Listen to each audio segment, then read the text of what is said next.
లో అది గత జన్మల నుంచి వస్తున్నటువంటి కర్మాచరణము యొక్క ఫలితం. అది చిత్తశుద్ధిని ఎప్పుడూ ఇస్తుంది, ఇవ్వడం మానదు. దీన్నంతటినీ ఈశ్వరుడు లెక్కలో పెట్టుకుని ఉంటాడు.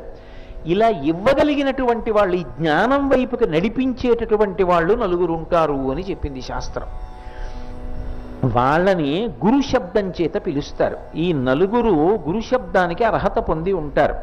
వాళ్ళే మొట్టమొదటిది తల్లి, రెండవ వాడు తండ్రి, 3 గురువు, 4 దైవం. ఇందులో మీరు ఒక విషయాన్ని బాగా గుర్తుపెట్టుకోవాలి. నేను గురు శబ్దాన్ని ప్రతిపాదన చేసేటప్పుడు ముందు తల్లిని చెప్తున్నాను. తల్లి మాతృదేవో భవ. మొదటి గురువు ఎవరు అంటే లోకంలో అమ్మయే. తర్వాత తండ్రి, తర్వాత గురువు, తర్వాత దైవం. ఇందులో 2 ముగ్గురు అవుతారు, 2 నలుగురు అవుతారు.